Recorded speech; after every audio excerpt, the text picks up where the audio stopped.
even if you're just listening to this or watching this and you're like, I don't know if I have all those particular issues. Some stuff came up when Camila made this point or when I made this point, but I'm not really sure if I have all these particular issues, but I am going to start to give myself the space to try to capture more of what I'm experiencing in my days. And then maybe I might see a pattern. Right. A pattern of how I think or a pattern of how I behave, maybe a combination of the two. I think that's like a helpful starting point. If you don't have somebody there to work with, or if you're not necessarily ready to start working with somebody like you brought up earlier, we got to start somewhere though.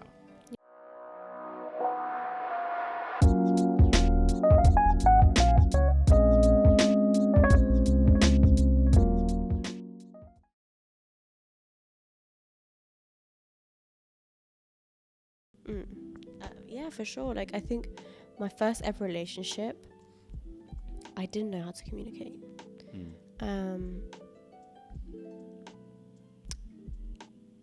Because I wasn't in a place, firstly, mentally, physically, to be in a healthy relationship. Communication was definitely impacted. Yeah. And because we were so young, it just like fizzled and erupted. Yeah. And that had an impact on my life, to the point where I didn't even really want to communicate like my genuine feelings for people. And so my communication would always kind of be like in hidden messages, like encrypted. Like I'm telling you something, but I'm not really telling you something, but I'm kind of hoping you're going to understand what I'm getting at. And it was mostly like coming from like a place of fear of like not wanting to be rejected, or like this is too good to be true. So because it was all coming from a place of fear, communication wasn't really there. It wasn't present. Right. I feel like I'm finally in a place where I can like healthily communicate what it is that I want, because I know what I want. Good. Before, I didn't even know I thought I knew what I wanted, but I wasn't even in a place to accept that from someone because I wasn't even really giving that to myself. Good awareness. And furthermore, I hadn't really been around like healthy relationships, so I couldn't really envision what that looked like. And the more I've been around like people who, not only just like people in relationships, but like healthy people, like people who really know themselves, who are very loving, very caring, I've also been able to embrace that about myself. Like, I think I'm naturally very affectionate when I care about people. And before, I used to think like, ill, like I would never really hug people. I wasn't very affectionate. But what I'm getting at is, the more I've been able to accept that within myself, embrace it, nurture it, the more willing I am to be that way with other people, and the more willing I am to communicate how I feel, and it just flows so much more easily. Like, because I'm clear about what it is that I want, what I see for myself in the future, the sort of marriage I want to have, like how I would like to raise my kids. Like, when I'm looking for someone to date, like, some of the questions I'll be like, are you open to having therapy for yourself?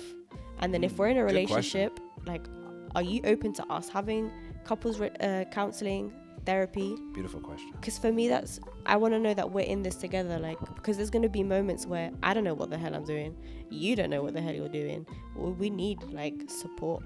Sure. So I find that the more I know what I want for myself, for my future self, my future family, the more I can just ask. And if that person doesn't align with me, that's absolutely fine. Yes. We don't have to carry on, like, we don't have to move on forward. But what it also does, it gives the it creates a space where there's an opportunity where they can like question, like, maybe I can do that. I'm willing to do that, you know? I'm like, sweet, that's sick. I like that. Absolutely. I mean, I appreciate the honesty there. I mean, I would only hope that we would seek out people that are willing to not only look beyond themselves, but also understand that there's going to be moments of extreme challenge where I might not have the answer, you might not have the answer, and I'm okay with getting that outside perspective, getting that outside assistance. I am seeing that that is becoming more accepted, which is very exciting for me, not just because of my profession, but because I just want us to be more healthy together, and hopefully seeking out, people like that. But when you're talking about like kind of going through that experience, like one of the things you said that like really just stuck out to me, it's like you were seeking out things that you necessarily weren't maybe willing to give at that time, but also you weren't even providing to yourself at that time. That to me is so profound, because you're definitely not the only person that has done that before. And this is like this little sort of mantra, I guess you could say, that I like to say to myself and to others is, I always want to give and put out what I want to receive. So if I want love, I need to give it. If I want respect, I need to give it. I can't wait for other people to give it to me first and then hope that I'm going to then want to give it back to them because, well, it's like a power thing, right? So once they give it to me, then I feel like I'm in a better position, because maybe I don't want to offer it then. Maybe I'm like, no, I want you to give to me and I just want to take. Oh. Right? I'm like, no, but doesn't it feel better if you say, you know what? I'm going to lead with respect. So I'm going to sit down here with you. I'm going to treat you like you're a human being, like I respect you as an individual, because then it makes it easier for me to say, yes, and I desire that in return. You're good. I'm like, I want that in return because I give it to you freely, right? I find that it's an easier way of being. It's an easier way to say, this is what I want. I desire great communication, so I'm going to try my best to always communicate well, because then I can look at you and say, please communicate with me well. Like, I hope you see how much I try to understand, to be patient, to listen, to not interrupt, to truly understand, right? What do you think about that? I think it's a beautiful way of being. And to encounter people who are also in that stage is amazing. But one thing I've realized is I don't believe in like right people, wrong timing. That's not the right person for you. If it's meant to be your person or someone you share something with, it's going to be the right person and the right time. And anything that doesn't fit into that, well, then it doesn't. The question I ask myself, does this work for me? Sure. In my life? And does this work for you in your life? Because one thing that I've noticed is it's so easy to try and create a relationship with someone based on relationships that we've already had. So like we take like the learning and the inquiry just completely out of it. Like I only discovered this recently, but the way I give love is completely different to how I want to receive love. Okay. And the person I've been dating is pretty much the same. Like they receive love and give love in different ways. And I never would have even guessed that unless we would have actually asked ourselves those questions. Right. Like ask each other those questions. And it's really creating a space of like being inquisitive about each other and really coming from a space of like, is this actually going to work? Right. Like, do we want the same things or are there things that not even compromise on, but like, are you willing to look at it from this perspective and see why I would want to do that? And am I willing to do the same? Because it's important. Because I'm not out here dating for the sake of just being in a relationship. I'm dating for like family. Right. Like I'm like, the next person I say, yes, I want to be with you, is because I genuinely see that this is my partner. Sure. And we can have a family together. Because there's no way I'm going to be in a relationship with a man who I don't think would be a good role model for my kids, for our children. Right. I mean, that's part of being intentional, right? Intentional. Like I'm thinking about, what do you bring to the table at this particular moment for what I'm looking for? And same for me. What do I bring to you? And does that fit what you need? And hopefully we sync up in that way. And no relationship is foolproof, right? All of them take work. But I'm hoping that I am decreasing the likelihood or the probability that we are going to end up in significant distress because we have such a good starting point that we're launching off on. We have such good communication, and we've made it a priority to say, I always want to communicate well with you. If we start dipping, let's make sure that we start figuring out what is going on so we address it immediately. Not we're going to go months and months and months and maybe years. Our communication is terrible, and we're wondering why we're on the verge of divorce or why we're separated currently. Well, because those things have been happening. Maybe we lost sight of that. Maybe we sought out people who weren't giving us those things that we know that we truly needed. And that's contributed to why we are where we are today. Right. So your point, extremely valid.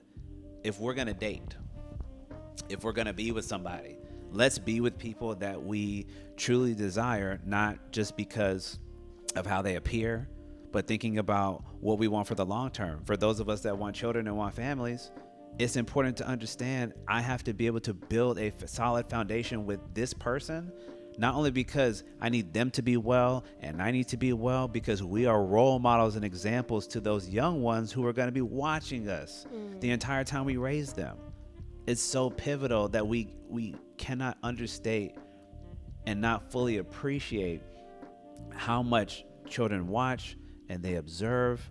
And the more healthier we are as individuals, I'm going to make one little point on top of this.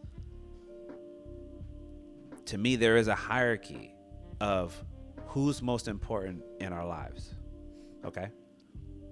This is the way I usually say it to continue on this point. Let's say it's me as an individual, I'm married, and I have a child or I have children. I always say, because I believe this is true, that we have to always be number one, the individual. So Camila is her number one to herself always. I am number one to myself always. Then, because that's me as an individual, then it gets to the relationship. So, because I said in this scenario, I'm married. Then it is my marriage and my relationship with my wife. And then after that, it is my relationship and us as a family unit.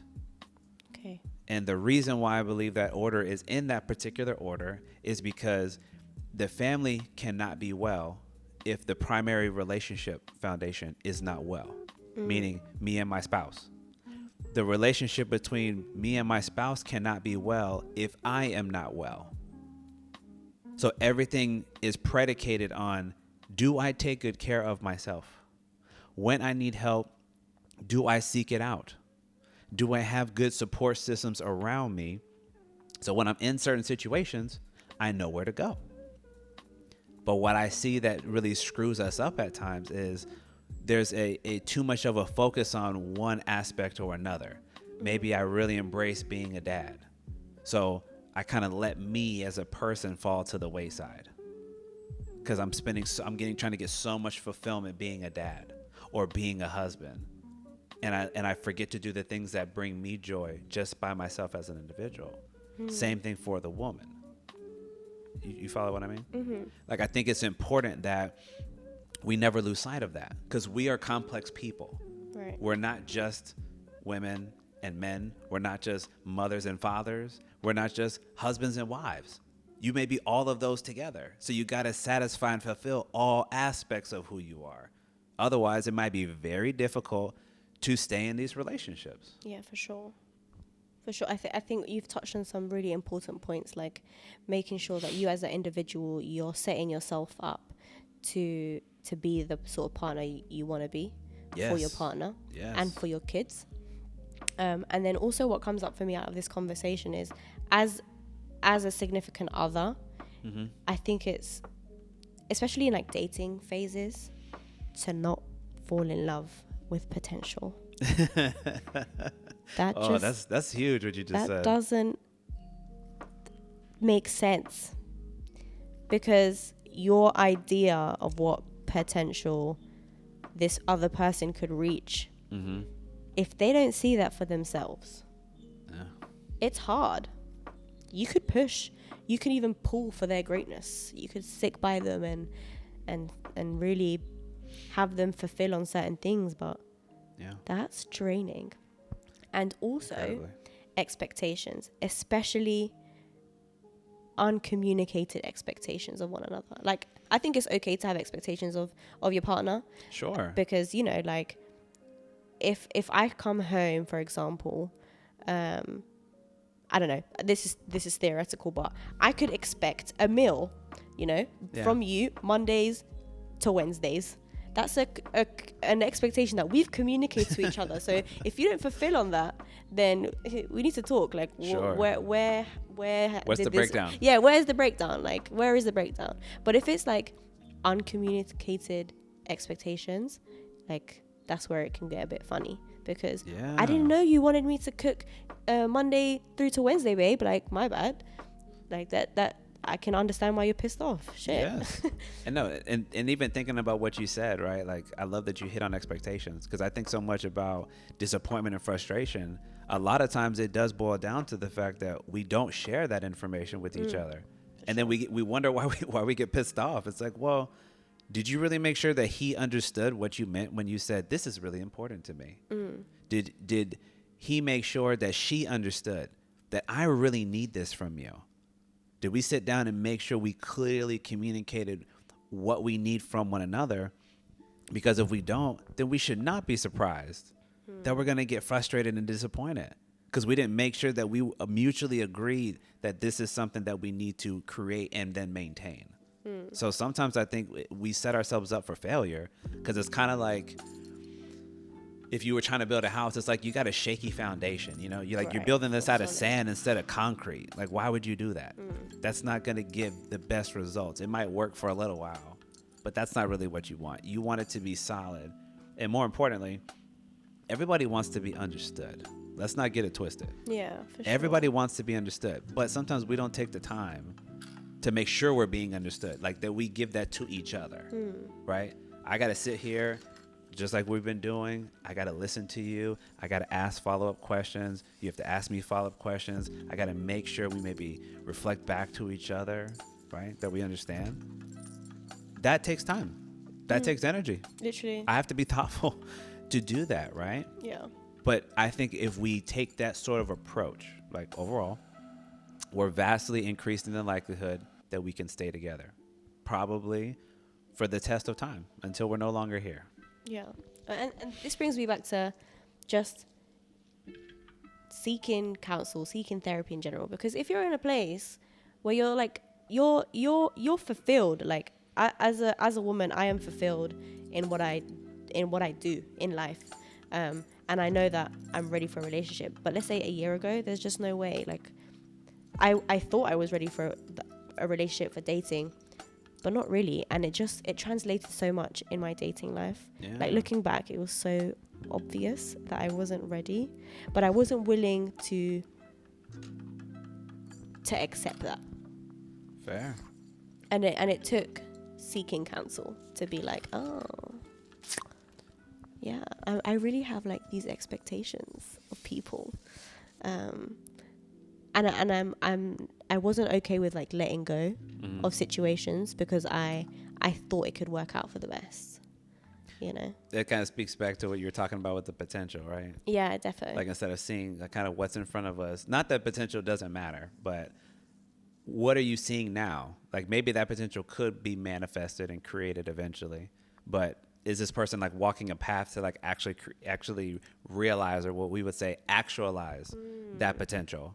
Or are you just looking at it and saying, I'm really hoping for the best here. Yeah. Maybe if I put the right conditions around them, maybe they'll get there. But the signs aren't showing that this person is actually working on that at this moment.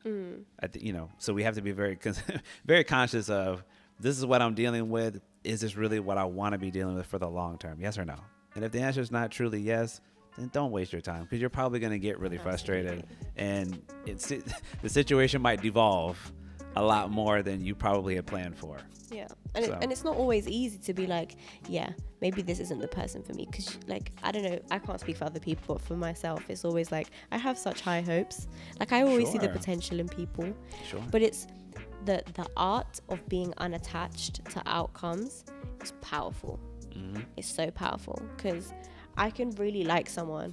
Like, I could think they're amazing. And as soon as maybe there's like one or two things that we definitely don't align with, I gotta keep it stepping, my brother.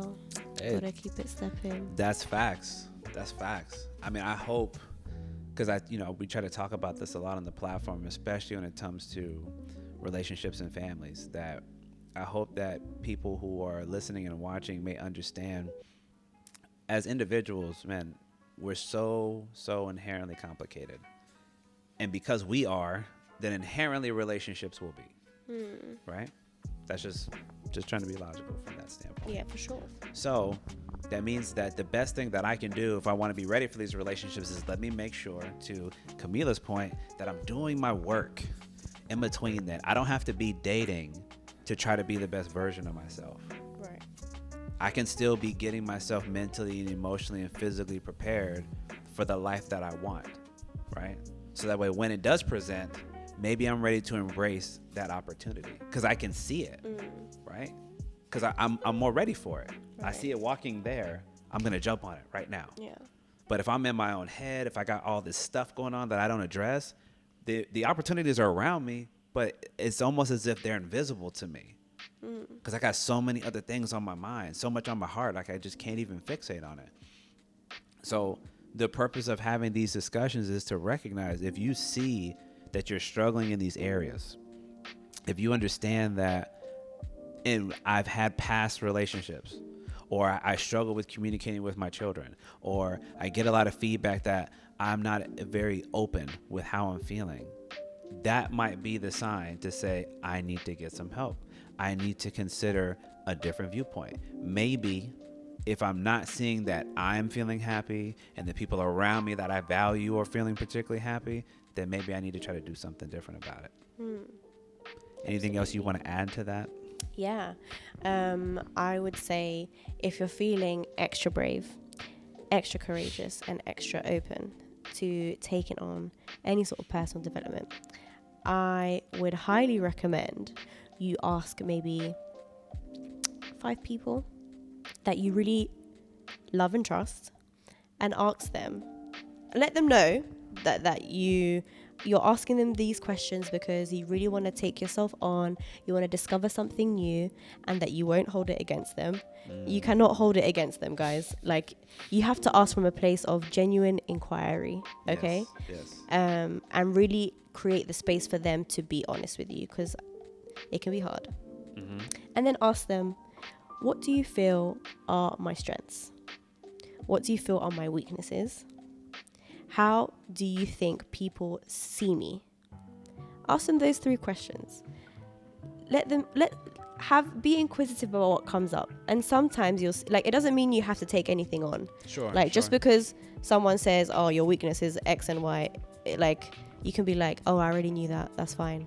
Like, you don't have to do anything about it. But it's good to see, because sometimes it's hard to observe things about ourselves. Yes. Because they're complete blind spots. It's like when you're driving, there's always a point in the car where you cannot see anything and you need someone to help you, like, navigate so that you don't crash and kill somebody.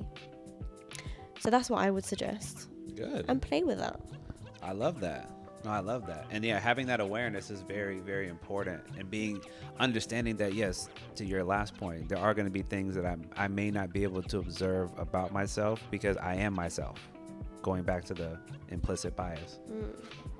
Because sometimes we don't know how we come off to other people unless you want to be brave enough and ask. Yeah. Here's another question I would add to the mix. How do you experience me? Oh, I love that one. And this isn't like just if I'm going on a date, it could be like, again, just trying to build a friendship. What's it like to communicate with me, to spend time with me, to learn more about me? Is it easy? Do I make it difficult? Am I an open book? Am I quite guarded?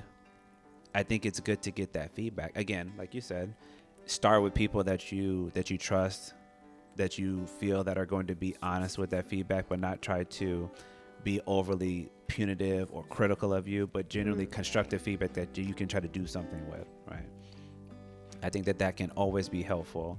And just be willing, to me, is like starting that process. I always talk about journaling because I'm a very big advocate of that when it comes to therapy. because it gives you the space to reflect.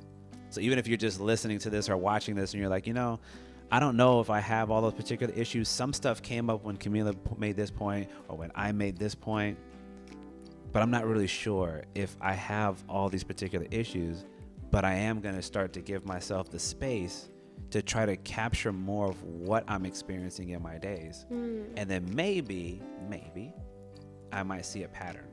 Right. A pattern of how I think or a pattern of how I behave, maybe a combination of the two. I think that's like a helpful starting point. If you don't have somebody there to work with, or if you're not necessarily ready to start working with somebody like you brought up earlier, we got to start somewhere though. Yeah. So hopefully that helps anybody out there to begin the process. And the second most important part is having these conversations and being willing to engage, which you have. So I want to very much say thank you for all the vulnerability that you provided, because to me it's so important for us to visualize and see this. Going back and using your words, it is hard to envision things that you don't see, that are not around you. If I don't see men and women communicate when I'm growing up, it's very difficult then for me to know how to do that in my relationship. I don't even know how to approach it, right?